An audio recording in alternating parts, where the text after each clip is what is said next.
आप सुन रहे हैं काशी का सफर आरजे ट्विंकल के साथ।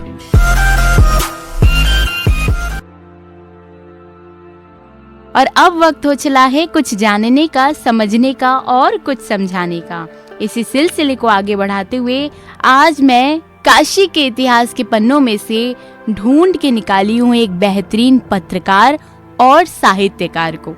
जी हाँ, उनका नाम है हरि कृष्ण जौहर। आपको आगे ये भी बताने वाली हूँ कि इन्होंने अपने नाम के आगे जौहर कैसे लगा लिया। हरि कृष्ण जौहर का जन्म सन 1880 में उत्तर प्रदेश की प्रसिद्ध नगरी काशी में हुआ था। ये एक खत्री परिवार से थे और इनके पिता का नाम मुंशी रामकृष्ण था, जो कि काशी के महाराज ईश्वरी प्रसाद नारायण सिंह के यहाँ प्रधानमंत्री के रूप में कार्यरत थे। और बहुत कम उम्र में ही हरि कृष्ण जौहर के माता और पिता का देहांत हो गया था। और वापस लौटकर बताने वाली हूँ कि इनकी शिक्षा दीक्षा कहाँ से शुरू हुई और किस भाषा में शुरू हुई।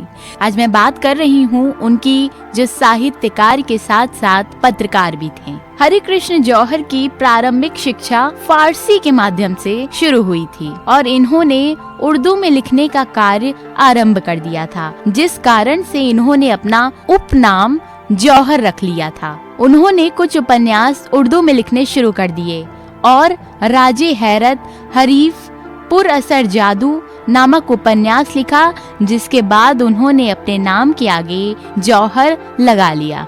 अगर बात हरि कृष्ण के साहित्यिक जीवन की जाए तो इन्होंने प्रेस की छत्र छाया से शुरुआत की थी। उस समय के प्रमुख और श्रेष्ठ साहित्यकार पंडित अंबिका दत्त व्यास, नक्शेदी तिवारी, कार्तिका प्रसाद जी, पंडित सुधाकर द्विवेदी सहित अन्य के संपर्क में आए थे और काशी में प्रकाशित होने वाली मासिक पत्र मित्र, उपन्यास तरंग तथा साहित्यिक द्विजराज पत्र का इन्होंने कुछ दिनों तक संपादन भी किया।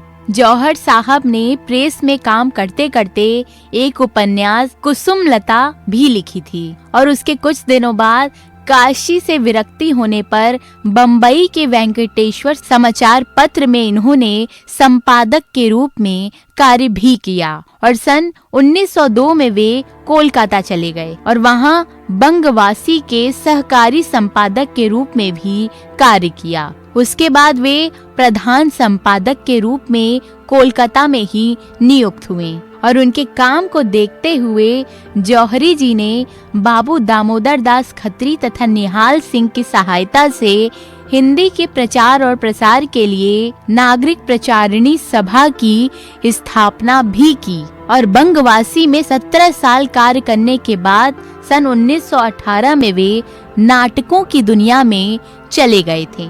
और वापस लौटकर बताने वाली हूँ कि इन्होंने अपना दाखिला किस थिएटर में लिया था और किस फिल्मों के लिए इन्होंने अपनी कथाएं भी लिखी थी। अगर कोई भी कार्य मन से किया जाए तो उसमें सफलता जरूर मिलती है। हरि कृष्ण जौहर ने 1919 में मदन थिएटर में नाटककार के रूप में एडमिशन लिया।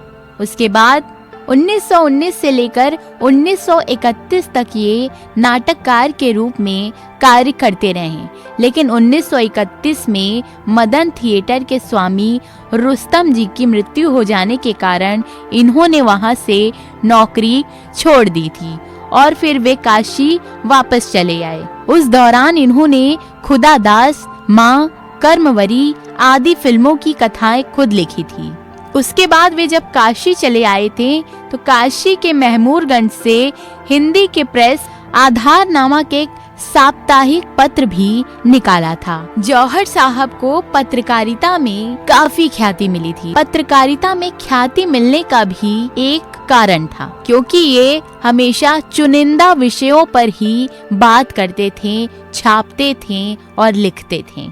ये युद्ध संबंधित समाचार, गरीबी आदि विषयों पर बात करते थे। ये विशेष तौर पर युद्ध संबंधी समाचार पर ज्यादा ध्यान देते थे। वे कहते थे युद्ध लिखने के लिए केवल वे इस पत्र का संपादन कर रहे हैं और पत्रकारिता सहित वे उपन्यासकार में भी काफी सफल थे। इन्होंने काला बाग, गवा गायब लिखकर अपने जासूसी साहित्य में एक नए चरण की स्थापना भी की थी।